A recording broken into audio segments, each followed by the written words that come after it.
याजूज माजूज एक ऐसी कौम है जो अल्लाह की सख्त नाफरमान और आबादी में बहुत ज्यादा है। उन्हें सिकंदर जुल्करनैन ने अल्लाह के हुक्म से एक दीवार के पीछे कैद कर दिया था। उनके बारे में कहा जाता है कि ये हजरत आदम अलैहिस्सलाम के तीसरे बेटे याफिस की औलाद हैं, जिन्होंने जमीन पर बहुत ज्यादा फसाद बर्पा किया हुआ था। याजूज और माजूज दो अलग कबीले हैं जिनके जुल्म से लोग तंग आए हुए थे, जिसके बाद हजरत जुल्करनैन ने उनके आगे दीवार बनाई, जिसे सदे सिकंदरी या सदे जुल्करनैन के नाम से भी जाना जाता है। कुरान पाक में इस दीवार की तामीर का जिक्र सूरह अल कहफ में किया गया है। अल्लाह ताला इरशाद फरमाते हैं, और आपसे जुल्करनैन का हाल पूछते हैं, कह दो कि अब मैं तुम्हें उसका हाल सुनाता हूँ। हमने उसे जमीन में हुक्मरानी दी थी और उसे हर तरह का साजो सामान दिया था, तो उसने एक साजो सामान तैयार किया, यहाँ तक कि जब सूरज डूबने की जगह पहुँचा तो उसे एक गर्म चश्मे में डूबता हुआ पाया और वहाँ एक कौम भी पाई। हमने कहा, ऐ जुल्करनैन, या इन्हें सजा दे और या इनसे नेक सलूक कर। कहा, जो इनमें जालिम है उसे तो हम सजा ही देंगे,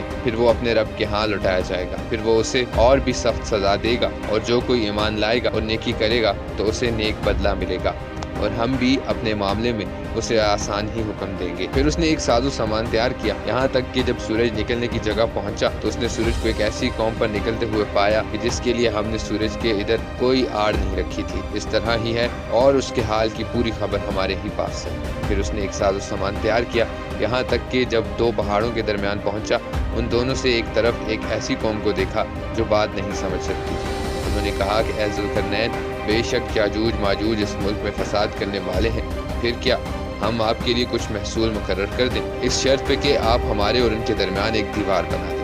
कहा, जो मेरे रब ने कुदरत दी है काफ़ी है, सो ताकत से मेरी मदद करो कि मैं तुम्हारे और उनके दरमियान एक मजबूत दीवार बना दूं। मुझे लोहे के तख्ते ला दो, यहाँ तक कि जब दोनों सिरों के बीच को बराबर कर दिया, कहा कि धुंको, यहाँ तक कि जब उसे आग कर दिया तो कहा कि तुम मेरे पास तांबा लाओ ताकि इसमें डाल दूं। फिर वो न इस पर चढ़ सकते थे और न इसमें नकब लगा सकते थे। कहा, ये मेरे रब की रहमत है, फिर जब मेरे रब का वादा आएगा तो उसे रेजा रेजा कर देगा, और मेरे रब का वादा सच्चा है और हम छोड़ देंगे। बाज उनके साथ इस दिन बाज में घुसेंगे और सूर फूंका जाएगा, फिर हम इन सब को जमा करेंगे। इसी तरह एक और जगह भी अल्लाह ताला ने याजूज माजूज का जिक्र फरमाया है। सूरतुल अंबिया में इरशाद रब्बानी है, यहाँ तक कि जब याजूज और माजूज खोल दिए जाएंगे और हर बुलंदी से दौड़ते हुए उतरेंगे। मुहद्दिसीन और मुफस्सिरीन में याजूज माजूज की कौम और जुल्करनैन की दीवार के हवाले से बहुत से इख्तलाफात पाए जाते हैं।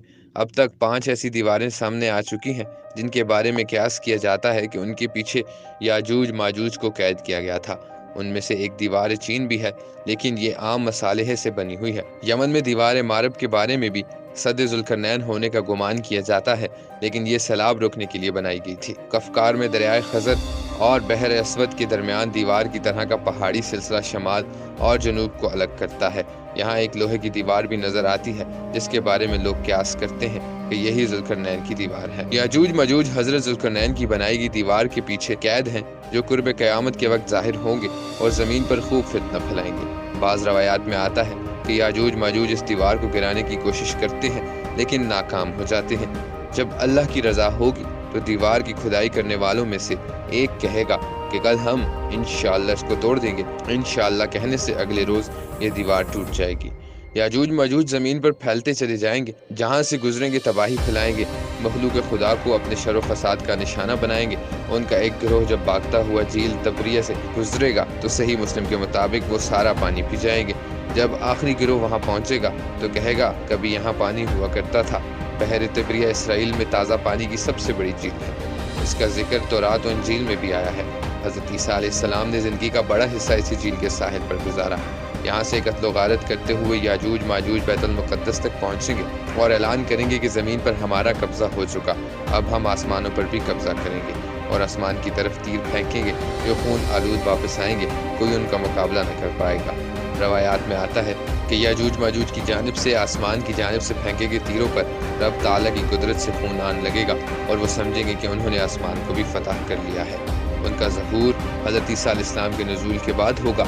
याजूज माजूज के फितने के वक्त हज़रत ईसा को हुक्म होगा कि वो मुसलमानों को लेकर कोहे तूर पर चले जाएं। जब तूर पहाड़ पर ग़िज़ा की किल्लत पैदा हो जाएगी तो हज़रत ईसा अलैहिस्सलाम याजूज माजूज के लिए बद्दुआ करेंगे, जिसके नतीजे में उनके कानों और गर्दनों में कीड़े पैदा होंगे जिनके फटने से हलाक होना शुरू हो जाएंगे।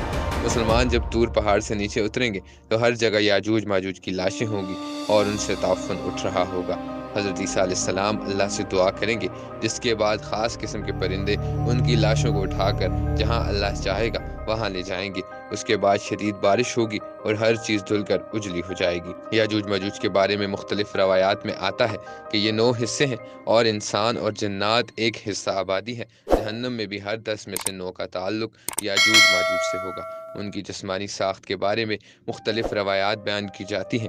ایک روایت میں آتا ہے کہ یاجوج ماجوج کے لوگ کئی قسم کے ہیں، بعض شمشاد کی طرح لمبے، بعض طول و عرض دونوں میں 4 ہاتھ، بعض اتنے بڑے کان رکھتے ہیں کہ ایک کو بچھاتے اور دوسروں کو اوڑھ لیتے ہیں۔ ایک اور روایت میں آتا ہے کہ یاجوج ماجوج کے لوگ ایک بالشت کے ہیں، بہت لمبے ان میں سے وہ ہیں جو 3 بالشت کے ہیں۔